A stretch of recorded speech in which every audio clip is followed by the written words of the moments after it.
In the quiet, affluent suburb of Wayland, Massachusetts, June is usually a month of celebration. It's a time when the thick green canopy of the New England summer provides a backdrop for garden parties and graduation ceremonies. On June 5, 2011, the air at Wayland High School was electric with the kind of hope that only 18-year-olds can truly possess. Among the sea of blue caps and gowns stood Lauren Astley. She wasn't just another face in the crowd, she was the Golden Girl, a star athlete on the tennis court, a gifted singer in the school's a cappella group, and a young woman whose smile seemed to occupy more space than her petite frame. She had her bags packed for Elon University in North Carolina. She was ready to leave the small-town life behind. She was ready to be free. But as the cameras flashed and parents wiped away tears, there was a shadow standing just a few feet away from her. Nathaniel "Nate" Fujita. To an outsider, Nate was the perfect match for Lauren. He was a star football player, a broad-shouldered, handsome athlete with a future that looked just as bright as hers. They had been the it couple of Wayland High for 3 years, a lifetime in teenage years. But by graduation day, the it couple was no more. Lauren had done what so many young women do when they realize their horizon is expanding. She had ended it. She had chosen herself over a relationship that had begun to feel like an anchor. While Lauren walked across that stage with her head held high, Nate Fujita was already beginning to retreat into a psychological bunker. In the weeks that followed graduation, the residents of Wayland were preparing for the 4th of July. Barbecues were being planned, and the local beach at Lake Cockatoit was crowded. But inside the Fujita household at 108 West Plain Street, the atmosphere was curdling. Nate's friends, young men like R.J. Believer and Connor Murphy, began to notice a terrifying transformation. The Nate they knew, the competitive social athlete, was being replaced by a ghost. They would later testify in a courtroom that Nate had become non-responsive. He would sit in rooms for hours, staring at nothing. He stopped returning texts. He stopped laughing. But he hadn't stopped watching Lauren. While Lauren spent her final weeks of summer working at the Natick Mall and spending time with her friends, Nate was obsessing. He wasn't just heartbroken, he was experiencing a narcissistic collapse.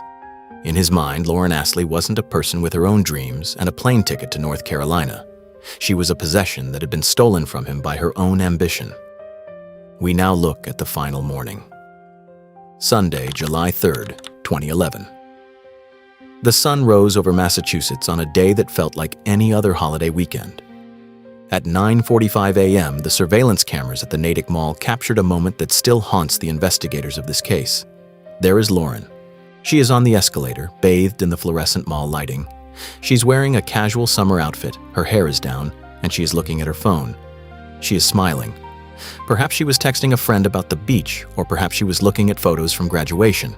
In this grainy digital footage, she is the picture of life. She had no idea that at that very moment, Nate Fujita was finalizing a plan. He didn't want to talk. He didn't want closure. He had spent the morning ensuring his parents, Beth and Tom, would be out of the house. He was creating a vacuum, a silent space where no one could hear what was about to happen. As Lauren stepped off that escalator and headed toward her Jeep Liberty, she received a message. It was from Nate. He wanted to see her. He suggested they meet at his house, but he added a specific chilling instruction. Park your car at the Wayland Town Beach and walk over. I don't want my parents to see you here. To a kind-hearted girl like Lauren, this seemed like a plea for privacy, a way to avoid an awkward encounter with Nate's parents during a difficult breakup talk. She thought she was being sensitive. In reality, Nate was clearing the crime scene of witnesses. He was ensuring that when the police looked for her car, it wouldn't be sitting in his driveway.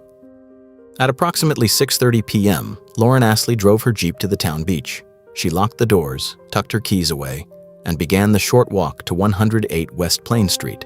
She walked past the manicured lawns and the suburban quiet of a Sunday evening. She walked toward a garage that had been prepared for her arrival. Inside that garage, the graduation mask Nate Fujita had worn for years was finally about to slip. And what lay beneath it wasn't a heartbroken teenager. It was a monster.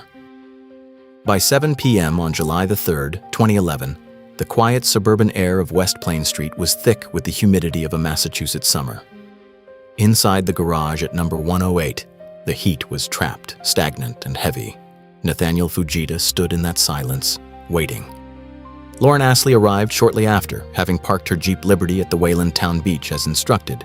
She walked the short distance, likely checking her phone one last time, perhaps feeling a sense of dread or simply the heavy awkwardness that comes with seeing an ex-boyfriend. She stepped into that garage and the door closed behind her. What happened next was not a snap of passion. It was a systematic dismantling of a human life. In 2013, the chief medical examiner for the Commonwealth, Dr. Henry Nields, took the witness stand in a hushed courtroom. As he spoke, Nathaniel Fujita sat with his head buried in his hands, at times appearing to sob. But the jury wasn't looking at Nate. They were looking at the forensic evidence of what Dr. Nields called a two-stage execution. Stage 1. Nate didn't start with words. He started with force. According to the autopsy, Lauren was first struck with a blunt object, likely his own fist or a heavy tool, to the back of her head. The blow was so significant it caused deep bruising, likely stunning her or sending her to the floor of the concrete garage. It was while she was dazed that Nate reached for his primary weapon, a heavy-duty, black bungee cord. This wasn't a quick act. Ligature strangulation is a slow, intimate form of violence. Dr. Nields described a ligature furrow, a deep, horrific indentation that circled Lauren's neck. Nate pulled that cord with enough force to leave permanent marks, but according to the medical examiner, he didn't pull long enough to kill her. Lauren was still breathing. She was still fighting. Forensic experts pointed to the bruises on Lauren's forearms, clear, defensive wounds. In those frantic final minutes, Lauren Astley was clawing at the cord, clawing at her attacker, trying to find air in the hot, dark garage. Stage 2. The blade. When the bungee cord failed to end her life, Nate Fujita didn't stop. He didn't call 911. He didn't realize the gravity of his actions and try to save the girl he claimed to love. Instead, he went into the house and retrieved a sharp kitchen knife. Dr. Nields' testimony on this point was chillingly precise. He told the jury that Lauren was still alive when Nate began to use the knife. There was a gaping wound across her throat, the result of what the doctor described as a repeated slicing motion. This wasn't one clean cut. This was a sustained, brutal effort to ensure she would never leave that garage. The medical examiner's final conclusion was devastating. Lauren Astley did not die instantly. It took minutes. Minutes of terror. Minutes of pain. But the true dark mind of Nathaniel Fujita is revealed not just in the killing, but in the immediate aftermath. After the blood had settled on the garage floor, Nate began a transition that should be psychologically impossible for a normal human being. He didn't panic. He began to clean. Detectives later found traces of blood on the kitchen floor, the kitchen sink, and even the bathroom sink. Nate had used these spaces to wash the evidence of Lauren off his hands. He took his bloody sneakers and his soaked clothes and hid them in a secret crawlspace in his bedroom, a hiding spot he thought no one would ever find. Then he took a shower. He washed away the sweat of the struggle and the blood of his high school sweetheart. And then he did the unthinkable. When his parents, Beth and Tom Fujita, returned home later that evening, they found their son in the living room. He wasn't shaking. He wasn't crying. He was sitting on the couch, calm and composed. He spent the rest of the night watching movies with his parents as if it were a normal Sunday night. When Lauren's best friend Ariel Chates called Nate later that night, frantic because Lauren hadn't returned her texts, Nate's response was cold and dismissive. He told her, "I was actually in the middle of watching a movie and you interrupted me, so I have to go." He sat there, feet away from the garage where the struggle had just ended, pretending to be a bored teenager while Lauren's body lay in the back of his car, waiting to be dumped in the marsh. Nate Fujita didn't just kill Lauren Astley that night. He murdered the idea that he was ever the golden boy Wayland thought he was. He had revealed the monster beneath the graduation mask. While Nate Fujita sat in the flickering glow of his television set, a different kind of light was scouring the streets of Wayland. By 9 p.m. on Sunday, July 3rd, the concern in the Astley household had turned to a cold, paralyzing dread. Lauren's father, Malcolm Astley, was a man of reason, a retired principal who knew the rhythms of his daughter's life better than anyone. When her Jeep Liberty was discovered abandoned at the Wayland Town beach, unlocked and with her belongings still inside, he knew the breakup talk had gone horribly wrong. Throughout the night, the community of Wayland, a town that hadn't seen a murder in 25 years, began to mobilize. Friends, neighbors, and police officers moved through the darkness with flashlights, calling out Lauren's name. They checked the wooded trails, the lakefront, and the quiet cul-de-sacs. No one wanted to look at the marsh. July 4th, 2011, a day meant for parades and fireworks. At 4 a.m., a local bicyclist was riding along Water Row, a scenic but isolated stretch of road on the border of Wayland and Sudbury. As he passed a bridge over a marshy area, his eye caught something that didn't belong in the New England landscape. 30 feet off the roadway, submerged in the shallow, stagnant water, was a flash of blue. He stopped his bike, his heart pounding against his ribs, and looked closer. It was a body. When Detective Tony DeLucia of the Massachusetts State Police arrived at the scene, the sun was just beginning to burn through the morning fog. He stepped into the tall grass, his boots sinking into the mud. As he reached the body, he saw the horrific reality of Nate Fujita's Anatomy of an Ambush. Lauren Astley was lying in the water, still wearing her summer dress, but it was her neck that stopped the veteran investigator cold. He later testified that as he pulled back her dress, he saw a gaping, severe wound. Entangled in her hair, still cinched tight from the struggle in the garage, was the black bungee cord. The golden girl of Wayland was gone. As the news of the discovery shattered the town, the focus shifted immediately to the boy who had seen her last. Detectives descended on 108 West Plains Street. They were met with a family in shock, but inside Nate's bedroom, the house began to talk. During a meticulous search, investigators noticed something unusual about the molding in Nate's room. They found a hidden crawl space tucked behind a wall. When they opened it, they found the smoking gun. Inside were Nate's sneakers and his clothes, still soaking wet and caked with the dark, silty mud of the Water Row marsh. They found a kitchen knife with traces of blood that matched Lauren's DNA. They even found blood on the garage floor, the kitchen sink, and the door handle.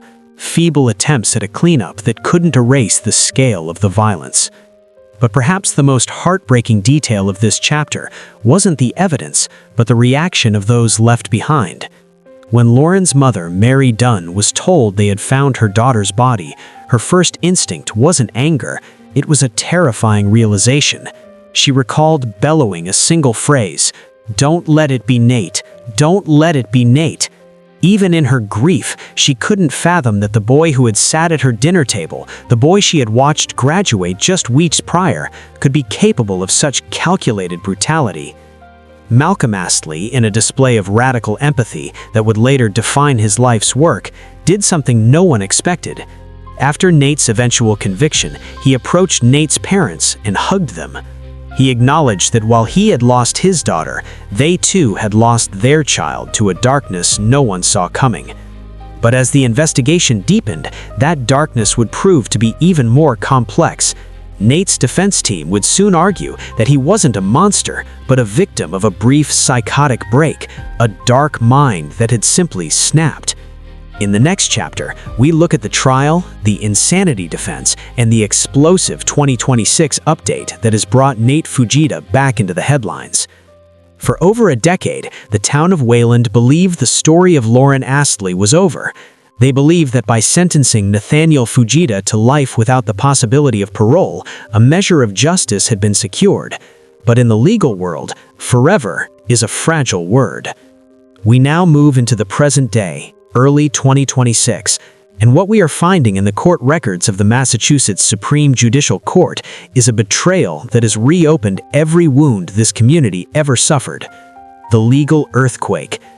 On January 8, 2026, a unanimous ruling was handed down by the SJC, written by Justice Serge Georges, Jr.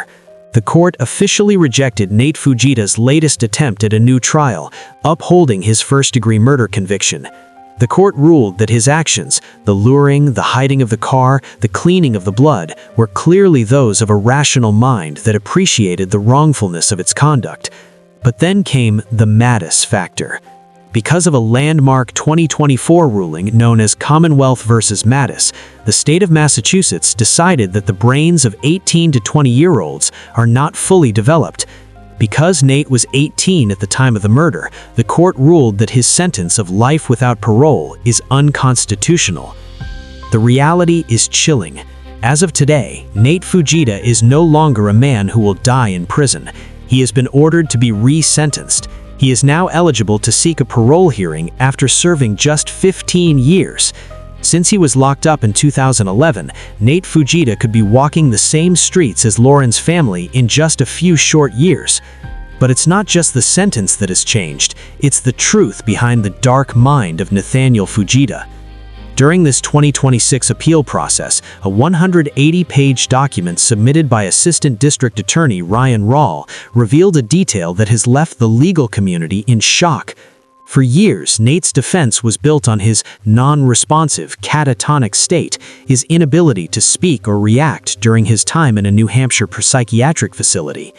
But prosecutors now have a record of Nate admitting that this behavior was a conscious choice. He didn't have a brief psychotic break. He wasn't lost in a fog of schizophrenia. He admitted he was faking it.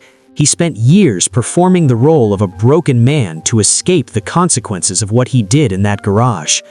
Even as we record this, the battle continues. On February 27, 2026, Nate's new attorney, Robert Shaw Jr., filed yet another motion claiming new evidence of a mental health diagnosis. He is fighting to have the conviction overturned entirely. Lauren's mother, Mary Dunn, recently spoke out about this 2026 update. She said, "I did think it was over when he was deemed guilty, but that was completely naive." She now has to face the reality of a parole board deciding if the man who repeatedly sliced her daughter's throat has been rehabilitated. This is the anatomy of an ambush that never truly ended.